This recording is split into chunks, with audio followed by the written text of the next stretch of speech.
C'est qui le patron? Moi. Je rentre avec Sylvia ce soir. Elle est là tout le temps, voulant me faire passer pour un père indigne, c'est bon. Elle s'inquiète pour sa fille. Salut, Joe. Tantine félicité? Et tu cherches un endroit où dormir, c'est ça? On va trouver une solution. Hein. Ils ont quitté l'Afrique, ils ont quitté la guerre, toi t'es là, tu les fais payer. Et alors, au début, tu me dis 4 personnes, j'en trouve 20. On est là pour faire du business, t'en gagnes et puis je gagne, stop. Il y a une gamine, elle a 19 ans, elle est dehors, je te demande de m'aider. Est-ce que tu peux regarder de ton côté? Tu veux que j'invente des places dans des centres, c'est ça? Il y a beaucoup plus de familles à loger. Tu sais que c'est pas totalement légal ton truc. J'ai besoin de cette thune, moi. Tu as beaucoup de familles là, t'en as combien sous la main? Ça arrive tous les jours.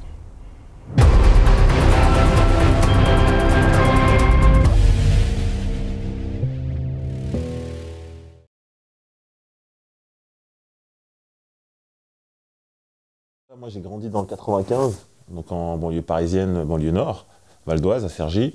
Et c'est vrai que à l'époque, j'étais agent immobilier et je travaillais quand j'avais 21-22 ans. Et je travaillais dans le 16e arrondissement de Paris, donc des beaux quartiers parisiens. Et j'avais vendu l'appartement d'un monsieur, voilà. Et un an plus tard, il était revenu en me demandant de louer l'appartement qui appartenait à sa grand-mère.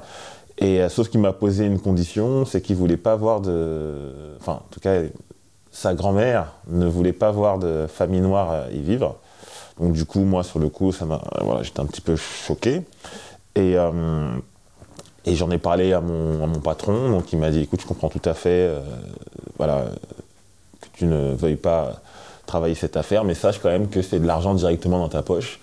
Et bon, à cette époque-là, moi, je n'étais pas spécialement, on va dire, éveillé sur tout ce qui était, toutes les questions sociétales, politiques, voilà. Donc j'avais juste besoin d'argent pour vivre, voilà, pour sortir, voilà, acheter des fringues. J'étais jeune, quoi. Et c'est donc du coup, j'ai accepté l'affaire. Donc heureusement, la première famille qui est venue visiter l'appartement, c'était pas une famille noire. Donc voilà, je leur ai filé l'appartement. Sauf que, voilà, les années passant, ça m'a travaillé assez profondément. Et au bout d'un moment, j'ai été obligé d'accepter le fait que moi, en tant que noir, j'avais participé au racisme systémique au logement, voilà, qui discrimine les personnes racisées. Et du coup, c'est vrai que quand j'ai embrassé une carrière artistique et que j'ai commencé à travailler en tant que scénariste, réalisateur, c'est vrai que ce dilemme-là moral que j'avais eu, j'avais envie de le travailler, de le développer. Et donc c'était un petit peu la base un petit peu de mon scénario et c'est le dilemme finalement qui se retrouve auquel se confronte Joe dans le film. J'ai toujours été attiré par le cinéma, mais bon, pour moi c'était les réalisateurs qui finançaient eux-mêmes leurs films, donc pour moi c'était un métier où il fallait être riche et très bourgeois, donc bon, c'est le cas, mais pas pour ces raisons-là. Mais du coup, c'est vrai que quand j'ai eu 22 ans, 23 ans, à un moment donné, je me suis dit non, mais je vais regretter de ne pas tenter. Et du coup, j'ai commencé, j'ai regardé sur Internet, j'ai vu le cours Florent qui ressortait. Donc, je me suis inscrit au cours et c'est vrai que très vite, je sentais que j'avais besoin d'autre chose. Donc, je me suis dirigé vers les cours de Jack Walser, qui était vraiment, voilà, qui travaillait la méthode acteur studio et c'est là où je pense que j'ai vraiment appris à jouer et à diriger des acteurs. Ouais. Moi, à la base, j'ai toujours aimé le cinéma, mais dans ma tête, pour moi, je me suis pas dit que j'allais faire du cinéma. Pour moi, c'était inaccessible. C'était quelque chose, pour moi, c'est comme si on me dit, c'est comme si je disais, ouais, être astronaute ou... ouais, quand j'étais petit, c'était en mode... le cinéma, c'est super, mais faut même pas y penser, c'est impossible, tu veux faire comment? Je suis dans une banlieue à Bordeaux, au quartier, donc tu te dis, y a pas, pour nous, il n'y a pas ça. Et je me rappelle, c'était en 2006, quand il y avait les émeutes un peu partout. Et nous, notre quartier, c'était le seul quartier où, justement, ça ne brûlait pas de voitures. C'était par rapport à l'affaire Bouna et Ziad, et que dans toute la France, ça brûle un peu. Et parce que les grands de chez nous nous interdisaient justement de faire du grabuge parce que ça amenait la police et que pour certaines autres activités, c'était compliqué. Et il y a d'autres grands de notre quartier qui, eux, avaient monté une association qui s'appelait En attendant demain et qui faisait des courts-métrages. Et des courts-métrages avec... il y avait toujours des thèmes sociétals, Et où ils faisaient jouer les gens du quartier, et puis en impro, et puis voilà.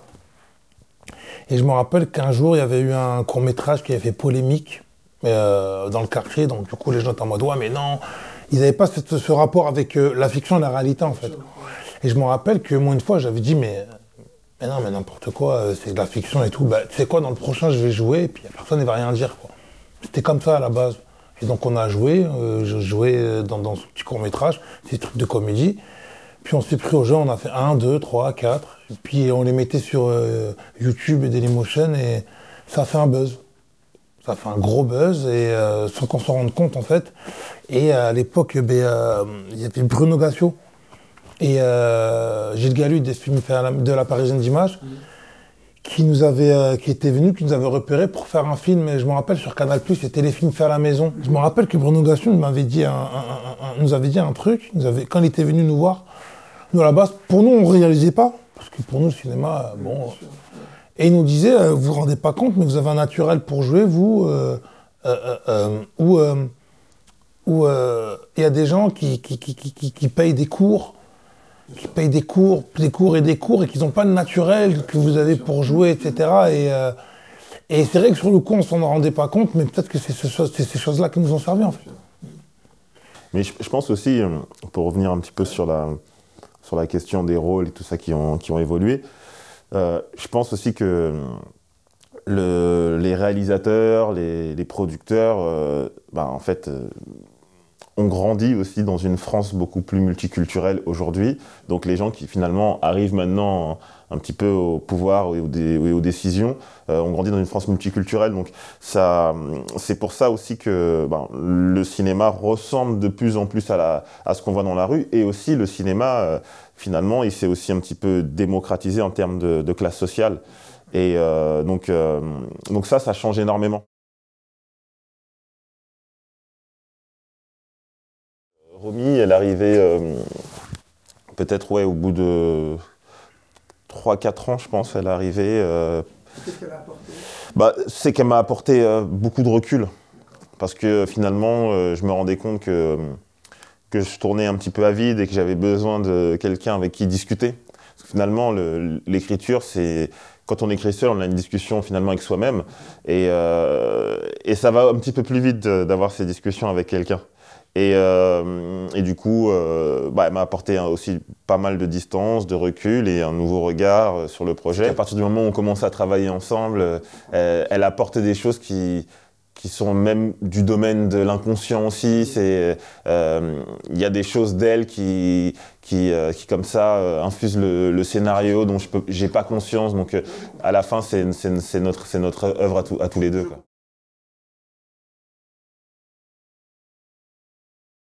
Donc avec mon producteur, donc Saïd Amiche de Barnier Productions, c'est vrai qu'on avait un petit peu peur d'aller tout de suite voir les chaînes parce qu'on avait du mal à avoir des aides, que ce soit l'avance sur recette ou les aides régionales, le film prenait pas.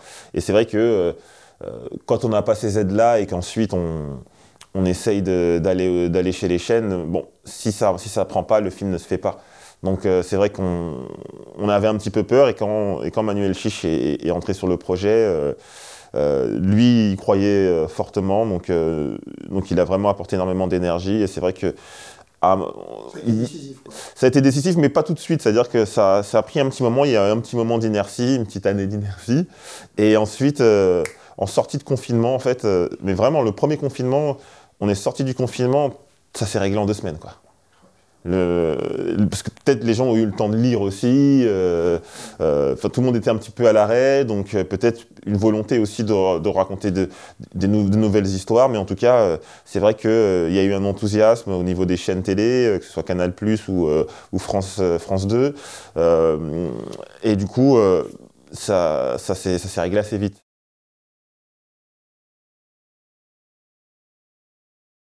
J'aime bien, moi, tirer mes personnages vers mes acteurs et ne pas faire l'inverse. Déjà, je trouve que c'est plus confortable pour un acteur d'amener le scénario et le personnage à lui, parce que du coup, ça devient un petit peu du sur-mesure. Et en tout cas, le fait de faire ça me permet aussi d'être surpris parce que du coup Moussa il va emmener une grande part de son humanité, des choses que moi je peux percevoir mais aussi qui m'échappent, hein, parce qu'il y a ce que moi je vois de Moussa, ce que je perçois, il y a ce que lui aussi, ce qu'il perçoit de lui-même, mais il y a plein de choses qui nous échappent mais que la caméra attrape et ça m'intéresse. Dans la direction d'acteur, c'était intéressant parce que souvent quand tu tournes dans des projets, dans des films ou autres, tu as des automatismes de jeu que t'emmènent. Là, c'était plutôt l'inverse. C'était vraiment venir à nu pour construire quelque chose, en fait. Ça, j'ai trouvé intéressant et le challenge, il était là, en fait. C'était même moi de me découvrir sous d'autres angles et de jouer des subtilités que j'avais pas forcément jouées. Et donc, j'étais un peu dans l'inconnu. Mais c'est peut-être cet inconnu-là qui fait que, justement, hors de cette zone de confort de jeu, qui fait que tu vas chercher des choses où tu pensais même pas avoir ou même pas faire, où tu te surprends. Parce que souvent, en tant qu'acteur, quand tu joues, même quand tu joues des émotions, t'as une genre de porte où tu laisses passer certaines émotions, mais pas toutes, pour toujours essayer de garder le contrôle sur son personnage, en fait. Et c'est vrai que là, mais il n'y avait pas de porte. C'est-à-dire qu'en fait, c'était vraiment joué, comme il disait, c'était sur l'instant. Il y avait des choses, même moi, qui m'échappaient de jeu. Ça veut dire que même des fois, à la fin de certaines scènes, je ne savais pas si je les avais bien jouées ou pas. Je ne savais pas. Mais c'est comme je dis, c'est ce flou un peu... Lâcher prise aussi. Ouais, c'est ce lâcher prise, ce flou qui faisait que... Plus dans la zone de confort. Hein? Et plus dans la zone de confort. Plus dans la zone de confort, c'est-à-dire qu'en fait, je savais pas. Et pendant tout le tournage, je regardais aucune image. Donc, et je savais pas. Donc, du coup, mais c'était bien parce que souvent, des fois, quand tu fais une performance, dans n'importe quel domaine, quand tu fais une performance, souvent, tu as toujours ce truc de dire, bah, attends, est-ce que j'ai fait bien, est-ce que j'ai pas fait bien? Mais des fois, quand tu te poses pas la question, tu rentres plus dans le calcul. Et tu es plus dans, on va dire, l'émotion de l'instant. Et je pense que c'est ça qui fait que j'ai pu avoir ces nuances de jeu.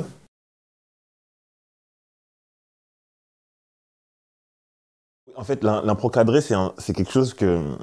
Comme j'ai beaucoup travaillé avec des acteurs non professionnels, que ce soit sur mes courts-métrages ou des ateliers que j'ai animés voilà, dans des quartiers un peu partout en France, dans des dispositifs d'éducation à l'image, l'impro cadré, c'est en gros le texte. Peut faire peur quand on n'a jamais fait de théâtre ou de cinéma.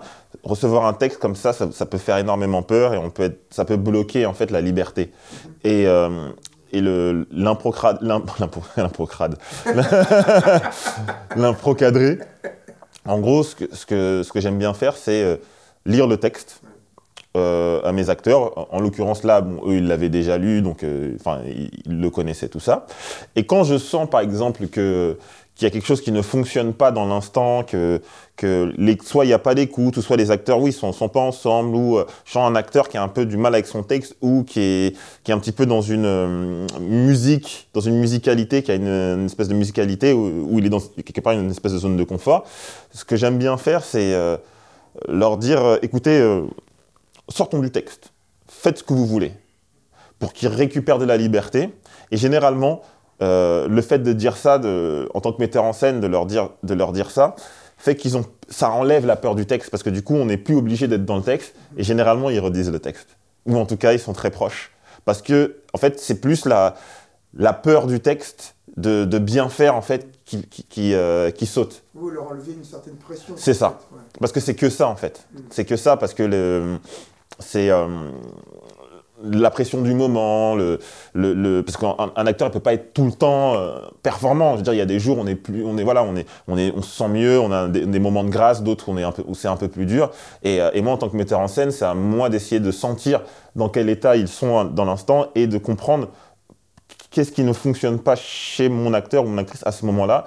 Et comme chaque acteur est différent, c'est vraiment à moi de comprendre quel mot employer en fonction de chacun.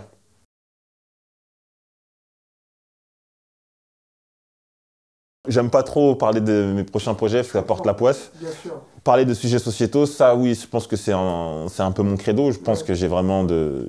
Voilà, je pense qu'on est si peu, entre guillemets, d'artistes noirs à avoir la parole que je me sens un petit peu...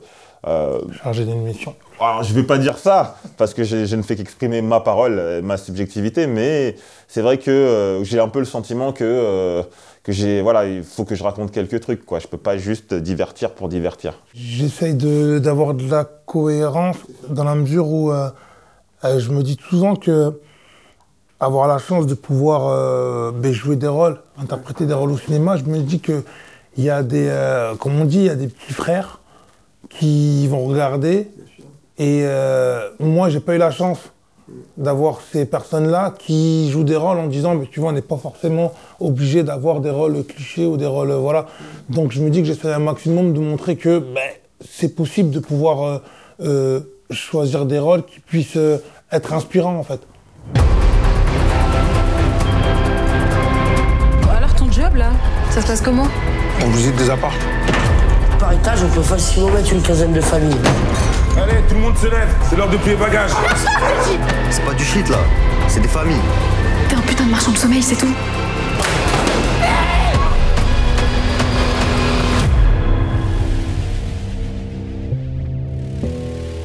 Bonne nuit, ma chérie.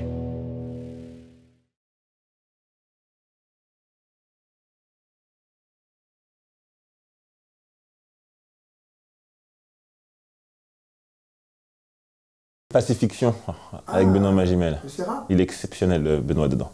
Moi, la dernière série qui m'a Ou le film, hein, je sais pas. marqué, C'est pas avec Mia Khalifa.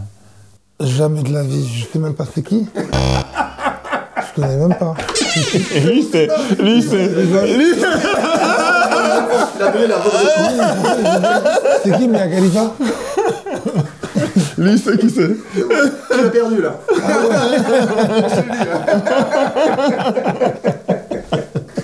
Il rigole, c'est quelqu'un de bizarre. Il va lui taper ça. Non, c'est... non, la dernière qui m'a marqué, c'est Peaky Blinders. Ouais. Et particulièrement le rôle de Tom Hardy. Okay. Impressionnant. Ouais. C'est... je sais pas si tu l'as vu.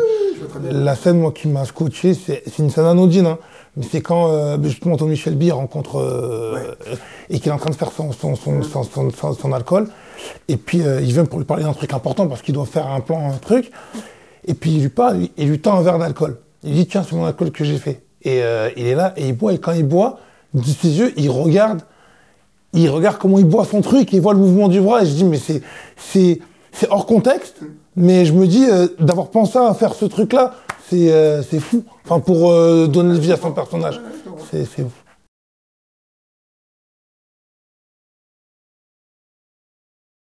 C'est coupé, bien sûr, je connais.